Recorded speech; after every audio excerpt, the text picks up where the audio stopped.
बड़ी सुंदर कल्पना मेरे गोविंद ने उद्धव से की है। उद्धव उधो मोहे ब्रज बिसरत नाही। उद्धव मैं 1000 बार प्रयास करके भी उस ब्रज को भूल नहीं पा रहा हूं। हंस सुता को सुंदर कल रख और कुंजन की छाई। उधो मोहे ब्रज बिसरत नाई। कृष्ण बोले उद्धव आज मुझे ब्रज की स्मृति हो रही है, मेरे प्राण सुरक्षित क्यों हैं? उद्धव मैं रोता इसलिए हूं कि निर्मल मन के अंतकरण करने वाले ब्रजवासियों के साथ मैंने कितना धोखा किया है। खाते पीते नाचते गाते सोते उठते हर परिस्थिति में जिन्होंने मुझे चाहा, गोकुल का इतना बड़ा वैभव नंद बाबा का मैंने एक पल में छोड़ दिया। आज मुझे उस यशोदा की याद आ रही है।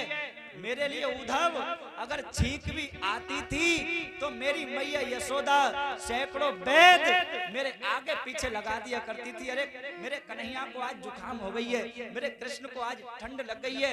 हजारों हकीमों को बुला करके वो मेरी नबज दिखाया करती थी। मैं मर क्यों नहीं गया उद्धव? ऐसा निकृष्ट हो गया कि मैं उस रोती हुई यशोदा से 3 दिन का वादा करके मथुरा में आया था। मेरे प्राण क्यों नहीं मिल गए?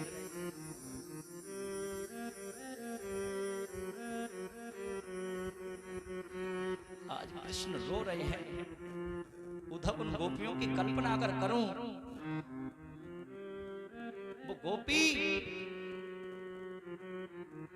जिनके मन में कृष्ण के सिवा संसार की कोई दूसरी इच्छा ही नहीं थी। एक बात बताऊं उद्धव, जिस समय में ब्रज से मथुरा आ रहा था तो वो गोपियां मेरे रथ के पीछे पीछे दौड़ी थी, लेकिन मैंने ये कहा था कि रोना ना, मैं 3 दिन के बाद लौट करके आ जाऊंगा।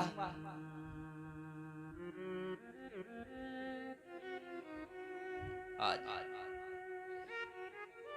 उद्धव हंसने लगे हैं। ज्ञानी है उद्धव, बृहस्पति का शिष्य है। और उद्धव कहने लगे गोविंद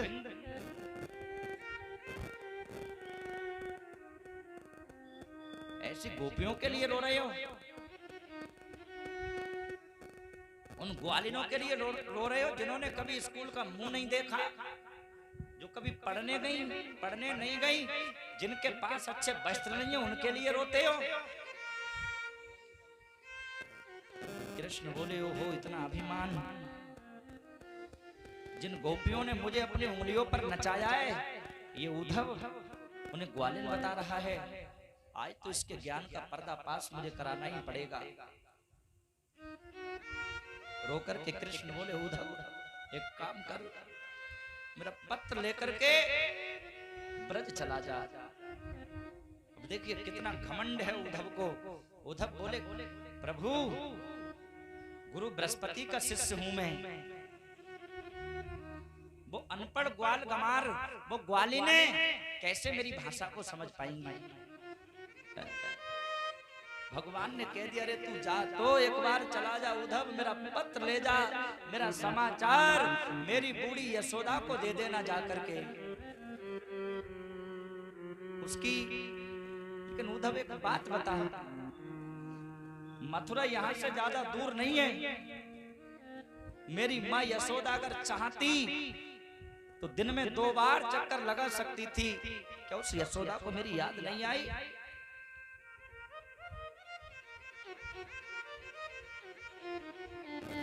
ब्रज का स्मरण करके परमात्मा रोए। उद्धव को पत्र लिख करके भगवान ने दे दिया, अपना मोर मुकुट पीतांबर उद्धव के गले में डाल दिया और रथ पर बैठ करके उद्धव जा रहे हैं।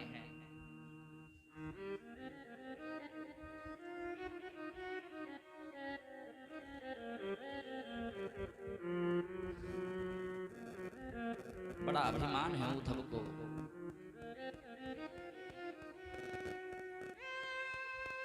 ब्रज में जैसे ही उद्धव ने कदम रखा, इधर कृष्ण के सखा जिस दिन से कन्हैया गए थे, उन्होंने भोजन करना तो बहुत दूर की बात, अन्न को देखा तक नहीं था।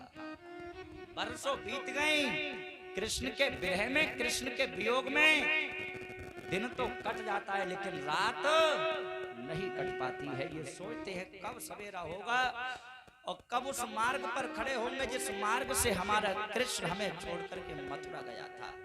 मेरे बंधुओं, सुबह 4 बजे ये ब्रजवासी भगवान के ये छोटे छोटे सखा उस मार्ग पर खड़े हो जाते हैं जो मार्ग ब्रज से मथुरा जा रहा है, और उस मार्ग को निहारते रहते हैं और केवल एक ही बात कहती हैं, कन्हैया आ जाए रहो होएगो, मेरो लाला आ जाए रहो होएगो।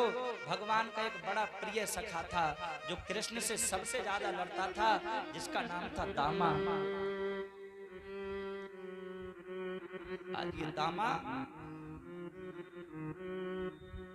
वहां पर खड़ा हुआ था। उद्धव इधर रथ पर बैठ करके आ रहे हैं। रथ को आता हुआ जब दामा ने देखा, क्योंकि कृष्ण का मोर मुकुट पीतांबर उद्धव के गले में पड़ा हुआ था, दामा समझ गया, अरे भैया आज तो मेरो लाला आए रहुए, आज तो मेरो कन्हैया आए रहुए, लेकिन मैं तो छिपके बैठ जाऊंगा और दारी को जब तक खुद माफी नहीं मांगेगो, जब तक मेरे पैरों में नहीं गिरेगो, तब तक मैं बोलूंगा नहीं। इतना प्रेम है देखिए इन्हें कृष्ण से। वो जानते हैं कि कृष्ण हमारे पैरों में भी गिर सकता है। झाड़ियों में छिप गया, लेकिन रथ जैसे जैसे पास में आया, इसने सोचा नाराज तो बाद में हो जाऊंगा, 3 साल बाद मेरा कृष्ण यहाँ आ रहा है, जिंदगी पड़ी है कन्हैया से रूठने की। निकल करके भागा और रथ को आता हुआ जब देखा दौड़ता गया, लेकिन बंधुओं रथ के समीप जैसे ही पहुंचा, रथ में देखा कि कृष्ण नहीं थे।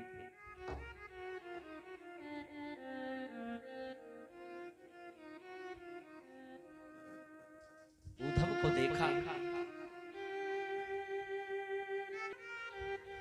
आज प्रणाम किया है उद्धव को, भैया कौन हो तुम, कहां से आए हो? उद्धव ने जवाब दिया, मथुरा से आया हूं, गुरु बृहस्पति का शिष्य हूं, मेरा नाम उद्धव है। कौन हो तुम? मैं बोलो भैया हम तो अपने लाला के मित्र हैं। देखिए जिस कृष्ण को मथुरा में श्री श्री 1008 श्री यादवेंद्र मुरली मनोहर सरकार श्री कृष्ण चंद्र के नाम से लोग जानते हैं, आज भी वो ब्रजवासी, वो कन्हैया भगवान के सखा अपने इतने बड़े हैं उस कृष्ण के लिए केवल कनु और कन्हैया कह के पुकारते हैं। वो केवल प्रेम का भंगा होता है।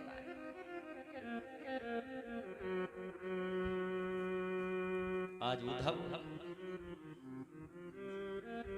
उन सखाओं से बोले, क्या तुम मुझे नंद रानी के महल तक पहुंचा सकते हो? छोटे छोटे सखा बोले, भैया मार्ग बताने की कोई जरूरत ही नहीं है, ये जो तालाब सा बहता आ रहा है ना, इसके किनारे किनारे चले जाओ और ये बहती हुई धारा तुम्हें सीधी यशोदा के घर में ले जाकर के छोड़ देगी। वो आंसुओं की धारा किसी और की नहीं थी, वो आंसुओं की धारा उन गोपियों की, उन ब्रजवासियों की। बूढ़े बाबा नंद और बूढ़ी यशोदा जब कृष्ण की याद में रोया करते थे तो नेत्रों से आंसुओं के पनारे बहा करते थे, और वो धारा, वो आंसू एक धारा बनकर के आज पहुंचे हैं उद्धव।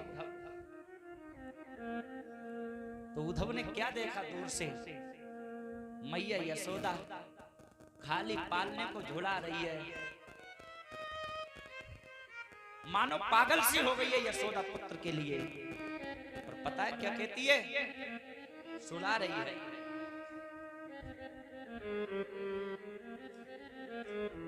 आजा